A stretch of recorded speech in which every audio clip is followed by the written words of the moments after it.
I'd like to welcome our next speaker, Kim Mayfield, to the stage. Kim is a Kim Mayfield is a scientist at the Lawrence Livermore National Lab, and she will be speaking on the EEEJ chapter.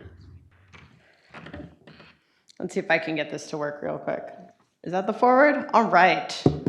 Okay, aloha everybody. I recognize that I and my wonderful panel that are going to be up here are the ones standing in between you and lunch. So we're going to make this snappy. Okay. The entire energy equity and environmental justice chapter of this report began with a decree from the Department of Energy in the form of a Zoom meeting that said, you will be making trade-off methods for every single one of these CDR methods. You're going to be looking at risks and you're going to be looking at benefits. And you're going to be making these trade-offs and you're going to be writing them in a way that normal human beings can understand. Okay? You will also be doing all of the research and adding all of your sources. If you guys are curious about those trade-off tables, they're provided in the report. The general concept is that we focused on analyzing risks and benefits. And how do we come about those? Of course, literature review, because we're scientists and that's all we do. But also listening at a lot of community engagement meetings, because listening was one of the ways that we heard about variables we didn't even think to consider necessarily. So some examples of risks associated with different CDR methods could include worsening air pollution if you're leveraging transportation that is not yet decarbonized, water competition, we've heard a lot about that here today, and excluding small farms and businesses that don't necessarily have the bandwidth or infrastructure to get engaged with some of these complex programs. Examples of benefits, however, can include, in some cases, cleaner air from avoiding burning, increased jobs, we're going to hear a lot about that today, and the interest in that from Dylan, investment in public lands, and then potentially cleaner water. So these trade-off analyses, they really showed us that there's a lot of variables at play here. And a lot of variables. Here's just a few. We ended up with about 26 different variables with county resolution that all went into creating what we call the EEEJ index. So this is the Energy Equity and Environmental Justice Index. And the reason why we ended up feeling like we had to create one number was because we had so many different data sets that had all different variables, like premature deaths from transport, or we had numbers like water scarcity and water fluxes, or job loss trends. And so in order to get all of these multifaceted things into one number, we ended up creating this EEEJ index that people can take a quick look and get at least a basic sense. But then we looked at the EEEJ index and we thought, we're still missing something here. We're still missing something. Because not all CDR methods feel exactly the same to people that are not living and breathing this all the time. And so for that reason, we included what Dr. Petridge showed earlier, the Center for Disease Control's Social Vulnerability Index. And we use this to really say, okay, there's a few CDR methods that people are feeling pretty dang comfortable with. Okay, forest and soil management. Those have tons of opportunities for environmental benefits. We've heard a lot about them today, and they're very approachable. People understand them and very enthusiastic for them to come into their backyard, okay? So these ones have so many protective benefits that we prioritize them in the most vulnerable communities that are most likely to suffer negative health impacts from them. And then, conversely, there's a few that feel newer to people, right? So bikers and direct air capture are two examples of this. They feel newer, and thus, if you're in a place that has a highly vulnerable county, they may not have the same social bandwidth to meet the project developer where they're at. And so in that case, we actually optimized for the less vulnerable communities, right? The ones that have a lot of bandwidth and they're ready to engage and be collaborative with project developers. And that is how we came up with some of these regional priorities in terms of early adopters and then capacity building. And when I say capacity building, I'm really focused on community capacity building to get ready to engage, right? So kind of that groundwork beforehand.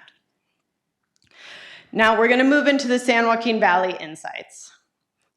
The EEEJ index for soil CO2 removal was really focused on prioritizing water and small farms. When I say water, I mean quantity and quality. And when it came to this, the Central Valley was in the top 15% of the United States.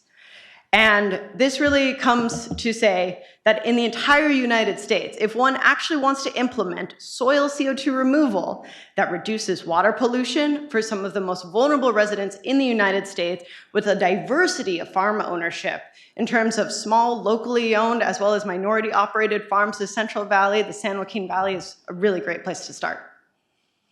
Next, we had our EEEJ index for dry biomass sourcing, right? So we've been hearing a lot about dry biomass specifically today, like from the forests or from woody wastes coming from the orchards. And in this case, we really prioritize air quality, small businesses, and public lands. And when it comes to this, we looked at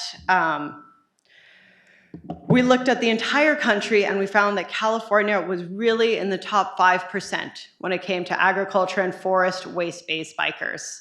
And all this is to say that by providing affordable alternatives to burning crop residues, one of the things that we found that we could do is we could avoid about 3,800 tons of PM 2.5 pollution, right? This is what makes haze per year in the Central Valley, and that this would be equivalent to removing about 35,000 cars from the road in terms of PM 2.5. And the way that we came about this is by using data specifically focused on what cropland burning was doing already and using that as our baseline. So right, if we're avoiding the burning and we're giving people, like all the panelists that you've heard from today, something different to do with their waste biomass, then we're avoiding some of that air pollution in the first place and removing that carbon that came with it. And next, we had the EEEJ index for the BiCRS facilities themselves, right? So now you're looking into those ones where you're really prioritizing the less vulnerable counties because they have the social bandwidth to meet you where you're at when it comes to prioritizing jobs, small businesses, and air quality.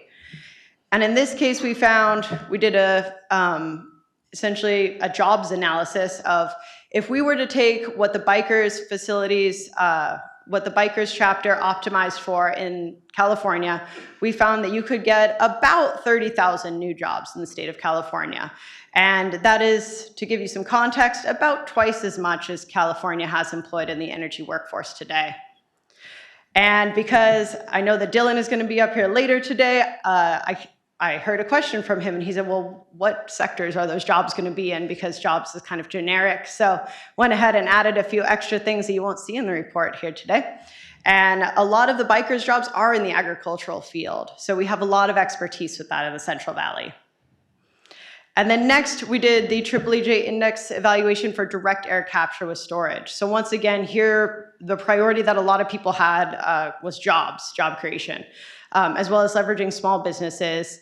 And then in this case, we took into account also air quality from not yet decarbonized transportation and the risks that that poses if you're working on carbon removal, but you haven't yet decarbonized your transportation sector. And here we found, now this is also the upper limit, right? This is if we wanted to do all of the direct air capture capacity for the state of California, then we could create up to 36,000 long-term jobs in California. And we focused here on long-term jobs because that was something that we heard a lot about, as people said, you know, short-term jobs, that's not what's going to stick around. That's not what's going to actually be in our county long-term, in-person, on-site. And so we really just focused on calculating the long-term jobs. And most of these were in the machinery sectors, but also we had things like metal workers, business operations, and freight movers. So a key thing, though, that really carried on for all of these, we had tons of different risks and benefits that were evaluated, but something that affected all of them was air pollution, which is very near and dear to the San Joaquin Valley's heart. And this was really focused on every single one of the EEEJ indices we did. We specifically factored in premature deaths that are occurring already from not yet decarbonized transportation. We have a wealth of data available in the report. It's also free to download online. We did all of this resourcing for you and then made it available. So if you want it, you can have it. If you have a hard time getting it, I'm sure we could probably get it into an Excel spreadsheet for you. And with that, I just wanted to let you all know that the Department of Energy is looking to continue these efforts and hope that you leverage this data that was put together when it comes to community benefit planning. So with that, we're going to go to the next panel. Terrific.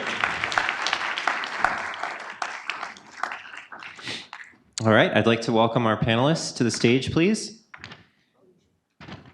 Ingrid Brostrom, UC Merced Community and Labor Center. Paul Alameda, UC Merced. Dylan Savory, Central Labor Council.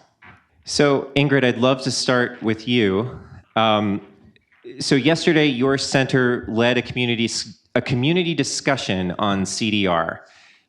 So we'd love to, I wonder if you could just share sort of a report out of what was discussed, what some of the takeaways are, and maybe, you know, if you have any reflections on some of the things that we've learned today about, you know, these processes, you could share those as well. So please. Great, thank you. And you know, just to give a little context. Yeah, and maybe describe your organization just in brief. Yeah, thank you. Yes, I'm with the UC Merced Community and Labor Center, and so we provide community and labor research on issues in the Central Valley and work directly with both labor groups and community organizations across the entire Central Valley region. And also just to give a little context in terms of why we thought it was so important to have the conversation yesterday, is that there's an urgency around these issues around carbon dioxide removal.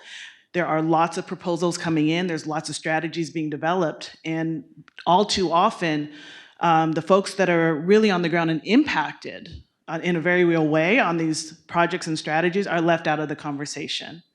So we really wanted to make sure that we provided a space for community voice, for labor voice, to provide feedback, dialogue, and conversation around these important issues. And so, yeah, yesterday, the UC Merced Community and Labor Center hosted a community and labor roundtable conversation co-hosted with the Lawrence Livermore Lab to foster dialogue and collective feedback from labor and community organizations. And we were really looking at examining both the challenges and the opportunities that CDR presented for the Central Valley. And we also had participation not only from Merced County, but really across the entire valley. So we had folks coming from Stockton all the way down to Kern County that were with us yesterday. And we really asked participants 3 primary questions. First, what are the concerns, questions, and priorities regarding CDR in the Central Valley? 2, do you see potential benefits? If so, what's needed to make them real? And 3, what resources do you need to engage in this area in the future? And we broke up into 5 groups. We talked about each of the technologies that you heard about today and are hearing about today, as well as transportation as its own topic, as well as CDR use in general. And we got a lot of great feedback, a lot of great conversation. And I actually did want to, we have one of the community participants here today and was actually hoping that we could have. Yeah, let's put up the slide. I think you have a slide as well to guide that.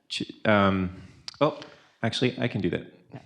Oh, there we go. Great. So, so she can provide an actual summary of the high-level feedback that we heard at each of the topics that we covered.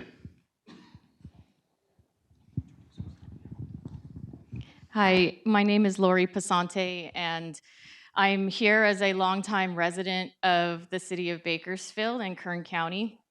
On my own dime, I'm volunteering my time today because this is so important and because my own family is impacted by many of the things that Kim just mentioned.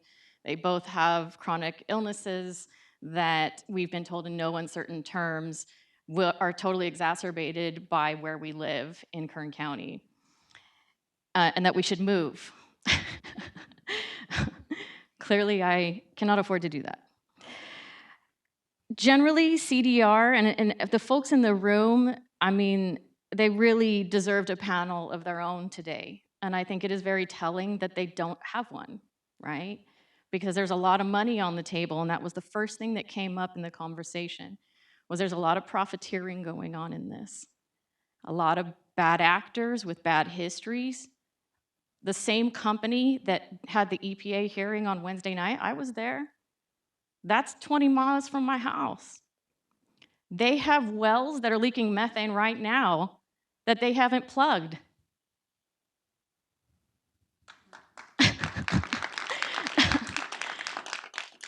The other thing that came up was the way in which reports like this and scientific evidence, if a community member or a non-technical expert like myself, we question things or criticize them or oppose them, God forbid, oh, you just don't know the science.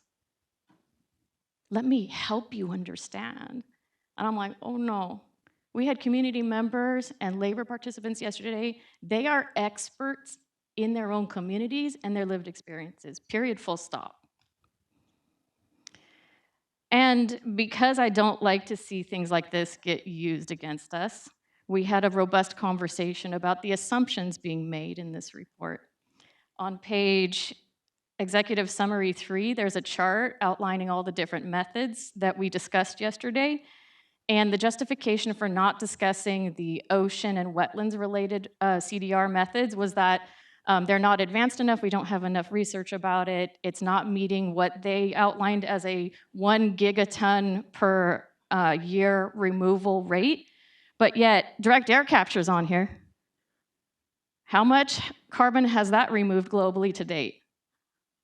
11,000 tons? That's here. And so we asked questions about that, and we received responses like, well, we started this report 2.5 years ago, and we looked at it as a future viability.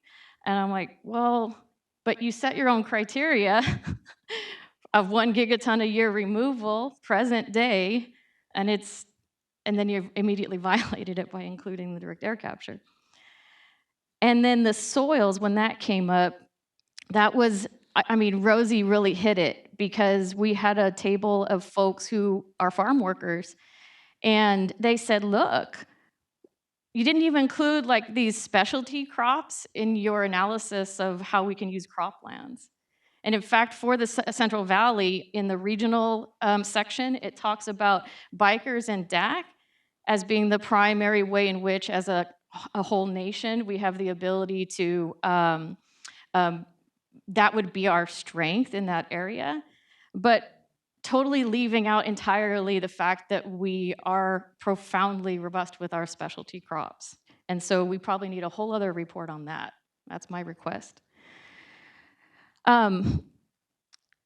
We had also, throughout our conversation, concerns about the role that extractive industries in the Central Valley have led to a reduced democratic functionality and reduced education levels and made communities very vulnerable. And in fact, there's explicit evidence that demonstrates that that's exactly why they try to put these projects here in the Central Valley, because they know there's going to be reduced resistance to it. Really need to value the farm worker knowledge, their expertise about the way the soil works, the way the land works, the way the climate works. They have some of the best ideas at the table on soils. It was really lovely conversation. The regenerative agriculture was huge. Composting, huge, huge, huge, huge. The water came up. That's why I appreciated the conversation about the special climate piece as well. BiCRS, the conversation was, okay, this ain't our first rodeo. People in the room yesterday live in communities where biomass has been tried before, and government regulation could not protect people then. Their comment was, what can help us to even trust for a second that they're going to be able to protect us in the future if this doesn't work? So, Lori, I want to make sure our other panelists have a chance to speak. Sorry, but if you want to wrap up with... Yeah, there are only 2 other pieces. Sure. Thank you. One person said, and I loved this, is the juice worth the squeeze on DAC? I liked that. Basically, are the risks worth the benefits? Because it's not a job creator. It's just not. And a lot of the jobs that we're seeing coming out of the projects here, a lot of them are going to be remote anyway. They're super energy intensive. We don't have sufficient renewable energy to do these things. And they're being championed by fossil fuel companies who haven't been good stewards of the land anyway. And one of the comments from somebody on the DAC table was, again, we're being treated like guinea pigs for new technologies. So I'd love to turn, thank you, Lori. I'd love to,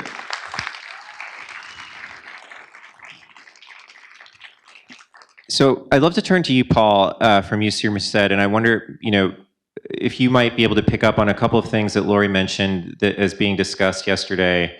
You've been involved in a lot of community research on this topic, and I'm, curious to hear your thoughts. What are the various, pros and cons of the projects that we've heard when it comes to community and community benefit, or otherwise? Great, thank you. Yeah, I've prepared some comments addressing this question and thinking about civic engagement in general. Consistent with the symposium today and the Roads to Removal report, climate advocates and climate scholars alike inform us the science is in about climate change, and now is the time for implementing climate action and solutions. I think this is where community-informed and community-driven social science can make a contribution.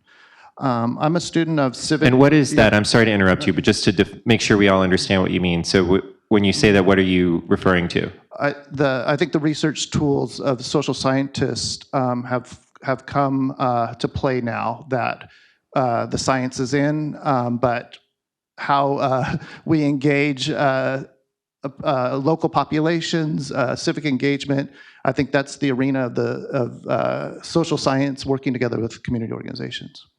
So I'm a student of civic participation. I've spent my career understanding how people gather for policy change in a variety of contexts and over different issues, including energy privatization and the creation of new inequalities. One major area of research involves understanding the process of individual participation in civic engagement, including over environmental concerns. We call this public concern over climate change as part of the sympathy pool, all those that are concerned with an issue. In the San Joaquin Valley, about 60 to 70% of the population expresses concern over climate change, and even higher numbers for the environment in general. So that's our sympathy pool.